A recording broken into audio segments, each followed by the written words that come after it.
यां मेधां देवगणः पितरश्चोपासते तया मां मध्य मेधायाग्ने मेधाविनं कुरु। नमस्ते, आप सभी का हार्दिक स्वागत है। वैदिक चैनल में आप देख रहे हैं यज्ञ के ज्ञान विज्ञान कार्यक्रम। प्रतिदिन की भांति आज पुनः हम यज्ञ के जो अलग अलग पहलू हैं, यज्ञ की जो वैज्ञानिकता है उसको जानने के लिए यहाँ उपस्थित पूज्य स्वामी जी हैं। पूज्य स्वामी जी नमस्ते। नमस्ते। प्रिय दर्शकों, जब तक हमारा शरीर स्वस्थ है तब तक हम कार्यों को सुचारू रूप से कर पाते हैं, लेकिन जैसे ही हम व्याधि युक्त होते हैं, रोगी होते हैं, तो हमारे जो काम है सारे ठप पड़ जाते हैं, रुक जाते हैं। फिर ना पूजा पाठ में मन लगता है, ना किसी प्रकार के सेवा कार्यों में। तो हम कैसे स्वस्थ रह सकते हैं, इस विषय पर हम बहुत दिनों से हम चर्चा कर रहे हैं कि कैसे हम अपने आप को स्वस्थ बना सकते हैं। तो आज हम पुनः स्वामी जी से जानेंगे कि जो रोग है अपस्मार मिर्गी जिसको कहा जाता है, तो उससे हम कैसे निजात पा सकते हैं। क्या यज्ञ में ऐसे कोई ठोस समाधान है कि हम इस रोग से छुटकारा पा सकते हैं? स्वामी जी स्वामी जी, आपने जो रोग का नाम लिया अपस्मार जी, जिसको हम वर्तमान की भाषा में मिर्गी के रूप से विशेष रूप से प्रचलित है, और यह जो रोग है वो आज बहुत बड़ी मात्रा में फैल रहा है जी। और उसका कारण कई सारे कारणों में से मुख्य एक कारण है वायु प्रदूषण। वायु प्रदूषण बढ़ने के कारण उसमें कुछ हेवी पार्टिकल्स और अलग अलग जो हानिकारक गैसें हैं उसकी मात्रा जब बढ़ जाती है, और ऐसे वातावरण में हम जब निरंतरता के साथ श्वास लेते हैं तो उसके माध्यम से हमारा जो मस्तिष्क की जो नर्वस सिस्टम है वो खास करके प्रभावित होता है। तंत्रिका तंत्र, हाँ, तो तंत्रिका तंत्र के ऊपर जो दुष्प्रभाव उसका पड़ता है, उसके परिणाम स्वरूप उसमें उसकी जो कोशिकाएं है वो नष्ट होती है, डिजनरेट होती है, और उसके साथ साथ जो हमारा नस नाड़ियां हैं वो सूखने लग जाती हैं, कमजोर होने लगती हैं, और मस्तिष्क के साथ साथ हमारे पूरे अस्तित्व में, पूरे शरीर में विशेष करके उसका दुष्प्रभाव पड़ता है। मिर्गी में क्या होता है कि नर्वस सिस्टम की वीकनेस मुख्य रूप से सहभागिता निभाती है, और उसके कारण से ये एक ऐसी बीमारी हो जाती है कि जो हमारे शरीर में जो संदेश पहुंचाने वाली जो नर्वस सिस्टम होती है वो विशेष करके बंद हो जाती है, रुक जाती है, और उसके कारण से ये जो मिर्गी के दौरे आपने सुने होंगे, जो बिल्कुल ही मतलब बेहोश अवस्था में व्यक्ति चला जाता है तुरंत, तात्कालिक रूप से कहीं गाड़ी चला रहा है, चल रहा है, बैठा हुआ है, तो एक हाँ मतलब अचानक रूप से ही वो एक झटके के साथ गिर जाता है। तो वो क्या होता है, वो नर्वस सिस्टम वो ब्लॉकेज हो जाता है, और वो ब्लॉक होने के कारण वो पूरी तरह से एक अचेतन अवस्था में चला जाता है। ऐसी चीजें होती है, और इसका जो उपाय है वो एक तो उपाय है कि जो हमारे शरीर में वात पित्त कफ 3 दोष होते हैं उसमें उसको मेंटेन करके रखे। वात दोष के बढ़ने के कारण जो मिर्गी है वो वात दोष के विकृत होने के बाद या उसके बढ़ जाने के कारण पैदा होने वाला रोग है। अच्छा। और हम जैसे वात वैसे ही वायु का दोष बढ़ा हुआ है, सामान्य रूप से वायु का दोष बढ़ा हुआ है, उसमें भी जो वात प्रकृति शरीर की ही जिसकी है उसने फिर ऐसे रुक्ष कुछ ऐसे रुक्ष ठंडे शीतल पदार्थ खा लिए, और ये सारी चीजें एकत्रित हो जाती है, तब भी इस प्रकार की घटना घट जाती है, और व्यक्ति जो है लंबे समय तक इस ऐसे जो खतरनाक जानलेवा जो रोग होते हैं उनका शिकार हो जाता है। और ये मिर्गी जैसा जो आप रोग कह रहे हो वो ऐसा रोग है कि मतलब लंबे काल तक, लंबे समय तक लोग इससे पीड़ित रहते हैं। मैंने तो देखा करीब 4-5 वर्ष तक लोग इससे जूझते रहते हैं। हाँ, वो भी मतलब यदि सही तरीके से वो चिकित्सा करते हैं या मिल जाती है तो फिर वो उससे छुटकारा पाते हैं, वरना फिर मतलब इतने उनका जीवन ही पूरा अस्त व्यस्त हो जाता है, क्योंकि 2-5 साल तक वो मानसिक रूप से कोई कार्य नहीं कर पाते, 2-5 साल तक ना पढ़ाई आदि कुछ कर पाते, ना और भी कार्य नहीं कर पाते, तो जिसके कारण क्या होता है वो पूरा ही उनका जीवन जो है एक दुखालय जैसा हो जाता है। इस अवस्था में हमें इससे बाहर आने के लिए हम क्या करें? तो इसके लिए हमारे जो आयुर्वेद शास्त्र हैं उसमें अलग अलग बहुत सारे उपाय बताए गए हैं। उसमें आहार विहार के ऊपर भी बताया गया है, कुछ वर्ती आदि का प्रयोग करने के लिए भी बताया गया है, कोई लेपन आदि का भी प्रयोग बताया गया है। ये अलग अलग प्रयोगों के साथ एक है धूम्र चिकित्सा, वो भी विशेष करके बताया गया है। मैं आपको चरक संहिता में से ही सीधा बताना चाहूंगा जी अवश्य। कि चरक संहिता में जो ये अपस्मार जो मिर्गी हम कहते हैं, उस रोग की चिकित्सा में बताते हुए यहाँ पे जो धूम्र चिकित्सा है उस विषय में भी विशेष करके बताया है यहाँ। अच्छा ये चरक संहिता के चिकित्सा स्थान में अच्छा 10वां अध्याय है अच्छा। और इसमें बहुत सारा पूरा विस्तृत वर्णन बताया गया है। लेकिन सामान्य विधान भी हम देखें, अन्य भी जो आयुर्वेद के सारे ग्रंथ हैं या जो हमारा एक पूरा यज्ञ की परंपरा जो है उसके माध्यम से जो रोग को ठीक करने की जो विशेष करके बात बताई जाती है, तो यज्ञ के माध्यम से जो हम रोग ठीक करते हैं उसमें सामान्य विधान तो यह है कि जो बीमारी हमें हो गई है उस बीमारी का निवारण करने वाले जो जो द्रव्य हैं, औषधियां हैं, आयुर्वेदेषु यत् प्रोक्तम यस्य रोगस्य भेषजम तस्य रोगस्य शांतार्थम तेन तेन एव होमयेत। अर्थात आयुर्वेद में जिस रोग के शमन के लिए जिन जड़ी बूटियों का विधान है उन्हीं जड़ी बूटियों को हमें हवन करना है, होम करना है, जलाना है और उसके माध्यम से जो उठने वाला धूम्र है, गैस है, उसको हमें इनहेल करना है या उस धुएं में हमारे शरीर को रखने से औषधि जो वायु तत्व है, हाँ औषधीय औषधभूत जो प्राण तत्व ऊर्जा है, है, प्राण ऊर्जा वायु। है, औषधभूत जो प्राण ऊर्जा है उस प्राण ऊर्जा में हम रहे, उसमें श्वास ले, तो विशेष करके हमारे शरीर के ऊपर, हमारे मन के ऊपर, हमारे पूरे अस्तित्व के ऊपर, जैसे मैंने कहा कि वायु प्रदूषित हो चुकी है आज, तो उस प्रदूषित वायु में रह करके हम श्वास लेते हैं तो उसका दुष्प्रभाव पड़ता है। कहते हैं ना, जैसा भी हम द्रव्य लेते हैं, जैसे हम अन्न खाते हैं तो अन्न खाते हैं वहां पर भी हम यदि ऑर्गेनिक रूप से उगाया हुआ है, प्राकृतिक रूप से उगाया हुआ है और उस फल, साग, सब्जी आदि का हम प्रयोग करते हैं तो हमें स्वास्थ्य देने वाले होते हैं। विटामिन, न्यूट्रिएंट, माइक्रोन्यूट्रिएंट से लेकर अलग अलग प्रकार के जो तत्वों की हमारे शरीर को आवश्यकता है उसकी आपूर्ति करते हैं। लेकिन आज अधिक उत्पादन हो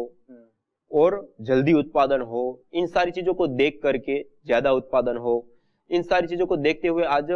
जहरीले तत्वों को उसमें डाला जाता है, चाहे खाद के रूप में हो चाहे दवाई के रूप में हो, और उससे जो पैदा हुए उन पदार्थों का जब हम सेवन करते हैं तो उसके कारण आज स्वास्थ्य मिलने की जगह पे, आयु मिलने की जगह पे, ऊर्जा मिलने की जगह पे व्यक्ति लोग बीमार होते हैं। तो ये जैसे तो यहाँ पे एक ही पदार्थ है, सब्जी, फल या जो भी फसलें में हम छिड़काव कर रहे हैं दवाई, तो वो तो घूम कर हमारे शरीर में आ रहे हैं। हाँ, और मतलब यहाँ पे कहने का भाव यह है कि पदार्थ तो एक ही है, फल फल है, सब्जी सब्जी है, चावल चावल है, सारी चीजें एक ही है, लेकिन उसको उत्पादन करते समय यहाँ जहर का प्रयोग किया गया, वहां पे नॉर्मल रूप से जो प्राकृतिक रूप से या गाय के गोबर का आदि खाद आदि का प्रयोग करके हमने उत्पन्न किया। लेकिन दोनों ही आहार सेम है, उनका सेवन करने पे दोनों का इफेक्ट अलग आता है ना। वैसे ही यहाँ पर जो हम धुआं कर रहे हैं उन धुआं में भी अंतर होता है। एक तो ऐसा है कि जिसमें पेट्रोल, डीजल आदि जो मृत ईंधन है उसको जला करके धुआं पैदा हुआ, जो आज प्रदूषण फैल रखा है, उसमें जब हम श्वास लेंगे तो दुष्प्रभाव होगा। इसी प्रकार से जो उत्तम गुण कर्म स्वभाव वाले पदार्थ है, जड़ी बूटी आदि, घृत आदि, उसको हम डालेंगे और उसका जो धूम्र है उसको हम इनहेल करेंगे या उसको लेंगे तो उसका हमारे शरीर के ऊपर, मस्तिष्क के ऊपर पॉजिटिव प्रभाव पड़ता है, उससे स्वास्थ्य मिलता है, निरोग्यता मिलती है। तो यहाँ पे चरक संहिता में जो मिर्गी के रोगियों के लिए सामान्य रूप से जो बातें बताई गई है उसमें बहुत सारी जड़ी बूटियों का विधान है। उन जड़ी बूटियों का भी हम इसमें प्रयोग कर सकते हैं, ले सकते हैं, जिसमें जैसे गुगुल है, कड़वा बच है, हर्रा का वलकल है, बिच्छू घास है, मदार की छाल, सरसों, जटामासी, दूर्वा, रासना, हींग, चोर पुष्पी, लहसुन, मुलठी, दंती मूल, कड़वा सूंठ और इस प्रकार से अलग अलग फलों के गुद्दे आदि, ये कई सारी जड़ी बूटियां बताई गई है, जिसका प्रयोग खाने के रूप में भी है, अवलेहन के रूप में भी है, तेल पका करके उसका भी लेपन करने के रूप में भी है। तो इस प्रकार से अलग अलग है। इसके साथ साथ इसी के बाद अपस्मार में धूपन चिकित्सा, धूम करके जो चिकित्सा, जो हम यज्ञ चिकित्सा जिसको कहते हैं, एक प्रकार की धूम्र चिकित्सा ही है। हम जब कोई भी आग जलाते हैं तो वो पदार्थ गैस फॉर्म में कन्वर्ट होते हैं और वो जो गैस फॉर्म में कन्वर्ट होते हैं उन गैसों को हम इनहेल करते हैं। अब जो हम गैस फॉर्म में कन्वर्ट कर रहे हैं उसमें कई सारे प्रकार हैं। एक तो तेज आग में हम पदार्थ डालें, वो बहुत ही सूक्ष्म हो जाते हैं, अति सूक्ष्म हो जाते हैं और दूरगामी परिणाम देने होते हैं, मतलब दूर दूर तक फैल जाते हैं। और इसी प्रकार से अब हम कमरे में हैं, यहीं पे हमें चाहिए, तो उसके लिए जो मंद आंच होती है, अंगारे होते हैं, उन अंगारों के ऊपर हम उन द्रव्यों को डाल दें, मंद से अंगारे, तो उससे जो उठने वाला धुआं है वो हमारे कमरे में आसपास के एरिया में फैलता है और उसके माध्यम से विशेष रूप से हमें लाभ मिलता है। तो यहाँ पे जो बताया जा रहा है वो अंगारे, कंडों के अंगारे बना करके गाय के गोबर के कंडे, हाँ, समिधा सामग्री आदि, हाँ, समिधा सामग्री आदि जलने के बाद हमने यज्ञ किया, 5-25 आहुति दी। वो यज्ञ हो जाने के बाद उसमें तो हमने इन्हीं जड़ी बूटियों का हमने हवन किया, लेकिन उसके साथ साथ वो हवन हो जाने के पश्चात जो विशेष जड़ी बूटियां धूम्र के लिए हमें डालनी है, उसमें पीपर है, सेंधा नमक है, अच्छा, हींग है, हींग पत्ती है, और काकोली है, पीली सरसों है जी, और बकायन की छाल है, अच्छा, लाल चंदन, ये कुछ जड़ी बूटियां हैं। इन जड़ी बूटियों में से जो भी 2, 5, 6 जो भी हमें उपलब्ध हो गई, स्वामी जी जो इसमें बताई गई बात, जो औषधियों के नाम गिनाए गए हैं, तो क्या इतने ही है कि और साथ में इसके और कुछ ऐड करना है इसमें? जी स्वामी जी, सामान्य रूप से यहाँ पे जो विधान में चरक संहिता में बताए गए वहाँ ये जड़ी बूटियां तो हैं। ये विशेष गुण वाले हैं? विशेष रूप से जो मिर्गी का जो रोग है उनको ठीक करने के लिए ये इतने पर्याप्त है। ये इसमें से कोई भी, इसमें भी कई सारे जैसे पीपर, सेंधा नमक, हींग, हींग पत्ती, काकोली और पीली सरसों और बकायन की छाल और लाल चंदन, ये कई सारी चीजें बता दी। इससे अतिरिक्त जो ऊपर वाले प्रकरण में बताई, वहाँ गुगुल है, कड़वावाच है, हर्रा का वलकल है, बिच्छू घास है, ये मदार की छाल है, सरसों, जटामासी, दूर्वा, रासना, हींग, चोर पुष्पी, लहसुन, मुलठी, दंती मूल, कड़वा सूंठ, ये कई सारे पदार्थ हो गए ना। इसमें से जो भी हमें 5, 7, 10, 15 जो हमें उपलब्ध हो गई, और इससे अतिरिक्त भी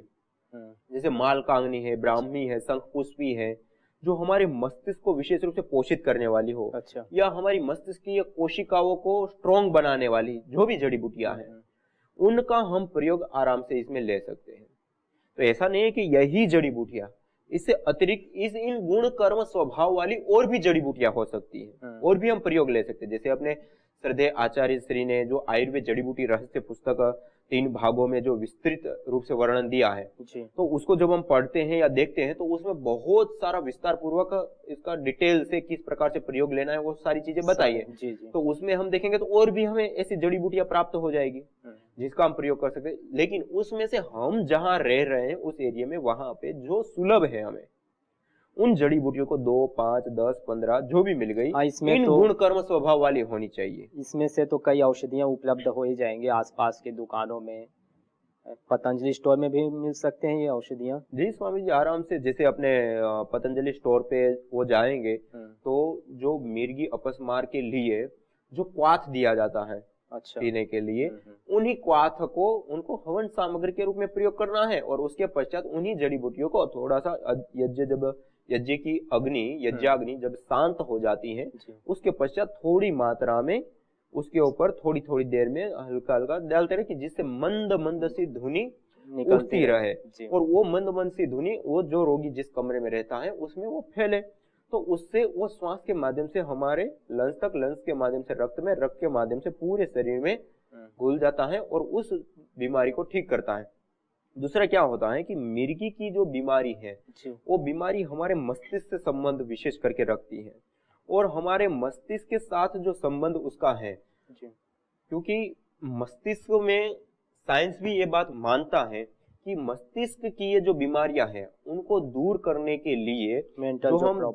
दवाइयां खाते हैं उसकी अपेक्षा यदि सूंघ करके दवाई दी जाए, अच्छा, तो वो बहुत ज्यादा इफेक्टिव होती है, जिसको आज एरोमा थेरेपी के नाम से बहुत बड़े रूप में प्रचलित है। और हमारे पुरातन शास्त्रों में और सब जगह पे भी, और आयुर्वेद में भी सब जगह पे, जैसे सुगंध की बहुत सारी महिमा है, जैसे गुलाब की, चंपा, मोगरा आदि से लेकर के अलग अलग गंधों का जो प्रयोग है वो बहुत अच्छे रूप में बताया गया है। स्ट्रेस, तनाव, चिड़चिड़ापन या नींद ना आना, या इस प्रकार से ये अपस्मार, मिर्गी आदि से लेकर के जो इस प्रकार के जो भी मानसिक रोग हैं, उन मानसिक रोगों से छुटकारा पाने के लिए, उनसे दूर होने के लिए विशेष करके इन जड़ी बूटियों का प्रयोग करने के लिए बताया गया है। तो ये जो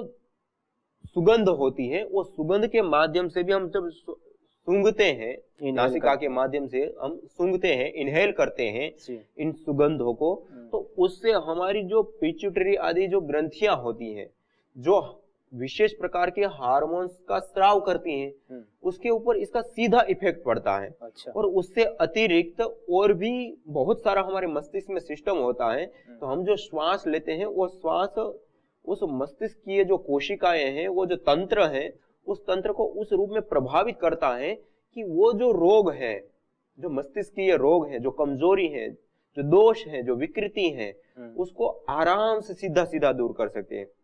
इसलिए जो गले से ऊपर के साइड के जो भी रोग हैं, उन सभी प्रकार के रोगों को दूर करने के लिए यज्ञ को, और जो यज्ञ के माध्यम से धूम्र होता है वो, या फिर जो आयुर्वेद में भी विभिन्न प्रकार की जो धूम्र चिकित्साएं बताई गई हैं कि इस रोग के लिए इन जड़ी बूटियों को एकत्रित करके कूट पीस के उसको अंगारों के ऊपर डालें और उसका जो धुआं उठता है, उस धुएं को हम इनहेल करें और उसको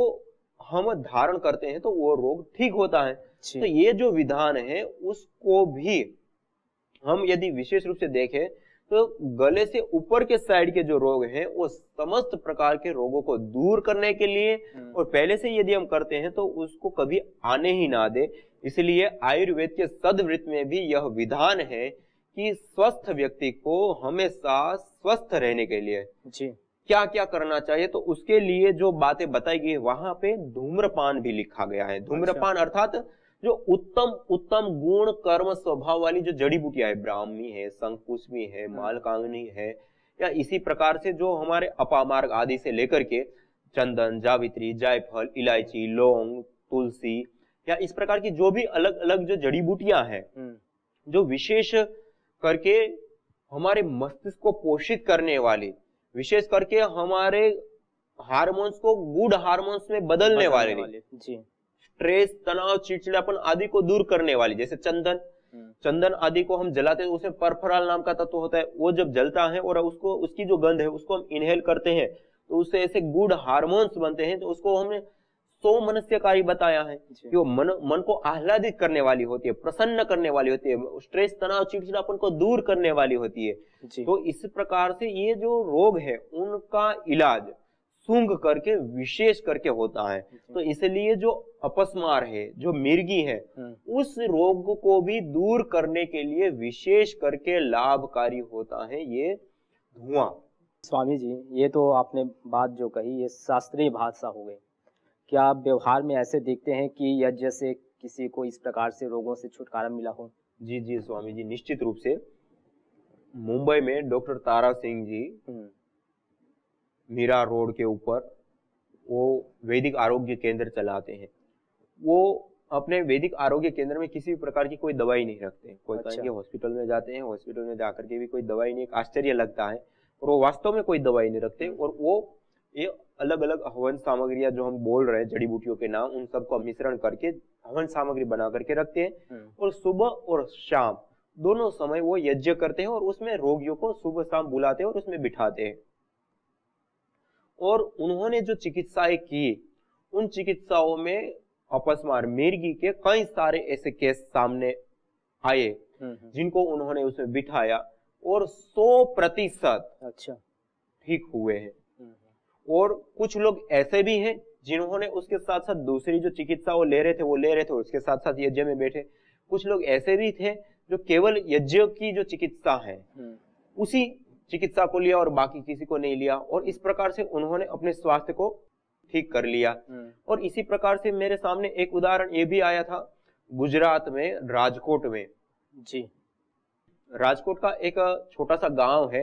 वहां पर वो इसी प्रकार से यज्ञ के माध्यम से अलग अलग चिकित्साएं करते हैं। और उन्होंने भी अपस्मार, जो मिर्गी के जो रोगी होते हैं, उसके ऊपर विशेष करके इस प्रकार का कार्य किया और उसके रोगियों को दूर कर रहे हैं। इसी प्रकार राजस्थान में भी एक मंदिर है, और उस मंदिर का नाम अभी मेरे को याद स्मरण नहीं आ रहा है। तो वहां पर भी जो इस प्रकार के जो रोगी हैं, उन रोगियों को वहां पे निरंतर यज्ञ चलता है। 24 घंटे 365 दिन निरंतर आग धुनी जब उपस्थित होते हैं लोग, तब तक आग पूरी प्रज्वलित रखते हैं आहुतियों के साथ, और जब वो नहीं होते हैं तो धुनी एक रूप से प्रज्वलित रहती है, और उस धुनी उस आग के माध्यम से वहां का जो पूरा वायुमंडल है वो एक अलग बन चुका है, क्योंकि निरंतर यज्ञ चल रहा है, तो वो वायुमंडल में वो औषधीय तत्व विशेष रूप से हो गए। हाँ जी। और फिर जो वहां पे जो रोगी आते हैं उसको वहीं पे उनको रुकने के लिए कहे, 2 दिन 3 दिन 5 दिन रुकने के लिए बोलते हैं, और वो लोग वहां रुकते हैं, और उसकी जो भस्म है उस भस्म को जो भी बीमारी है वो हर प्रकार की बीमारी में उस भस्म को लगाने के लिए देते हैं और बैठने के लिए कहते हैं, और माता जी की कृपा होगी तो ठीक हो जाएगा, इस प्रकार से वो चलाते हैं। तो वहां पे भी ये चीज देखी गई है कि कई सारे ऐसे रोगी ठीक होते हुए देखने को सामने आए हैं, और ये आयुर्वेद ग्रंथ में मैं आपको ये सामने ही मैंने बताया, जो पूरे के पूरे योग, 1-2 नहीं कई सारे योग पूरे बताए हैं कि इन जड़ी बूटियों का मिश्रण करके इस प्रकार से धुआं करके उसको इनहेल करने या उसमें रहने से अपस्मार के रोग से मुक्ति पाई जा सकती है या पाई जाती है। तो ये हमारे ऋषियों का भी कथन है, ये मंदिर आदि की जो मैंने घटना बताई वो भी है, राजकोट गुजरात की जो मैंने घटना बताई वो भी है, मुंबई की जो डॉक्टर तारा सिंह जी वाली घटना बताई वहां पर भी है। तो इस प्रकार से कई सारे ऐसे केस हमारे सामने आ रहे हैं कि जिन केसों में विशेष करके अपस्मार जो मिर्गी की बीमारी है उस मिर्गी की बीमारी को हम दूर कर सकते हैं, और इसमें वो शक्ति वो सामर्थ्य वो ऊर्जा है, और वर्तमान साइंस भी मानता है कि एरोमा थेरेपी सबसे ज्यादा प्रभावशाली होती है और हमारे रोगों को दूर करती है, तो ऐसी इसमें शक्ति है। जी। तो आज हमने परस्पर चर्चा के माध्यम से यह जाना कि जो अपस्मार जिसको हम मिर्गी के नाम से भी जानते हैं, इन रोगों का निदान यज्ञ से भी संभव है और परमानेंट। पूज्य स्वामी जी बता रहे थे अभी चर्चा के माध्यम से कि जो अलग अलग औषधियां हैं, जो अलग इसके लिए विधान हैं, जो रोग जिन रोगों के निदान के लिए जिन औषधियों का सेवन कहा गया है, तो उन्हीं रोगों के निदान के लिए उन्हीं औषधियों से होम करें, तो इस प्रकार से हम रोगों से मुक्त हो सकते हैं। तो इसमें जैसे पूज्य स्वामी जी बता रहे थे चरक संहिता पुस्तक में कुछ औषधियों के नाम गिनाए, उसमें ब्राह्मी शंखपुष्पी है, और साथ में इन्होंने बताए अपामार्ग। तो ऐसे बहुत सारी औषधियाँ हैं जिसके धूम से हम इस रोग से निजात पा सकते हैं। और जो हम धूम लेते हैं तो ये हमारे जो पिट्यूटरी जो ग्लैंड है उस ग्लैंड को प्रभावित करते हैं, जिसके कारण से हमारे अंदर सात्विक जो एनर्जी उसका संचार होते हैं, रक्त का प्रवाह हमारे मस्तिष्क में ठीक प्रकार से होते हैं, तो फिर हमको इस प्रकार से जो रोग है वो नहीं सताते, अर्थात इस प्रकार के रोगों से हम दूर रहते हैं। तो हमने इस चर्चा के माध्यम से जाने कि यज्ञ से चिकित्सा संभव है इन रोगों में। तो आप बने रहें इस वैदिक चैनल में, इस यज्ञ के ज्ञान कार्यक्रम में हम पुनः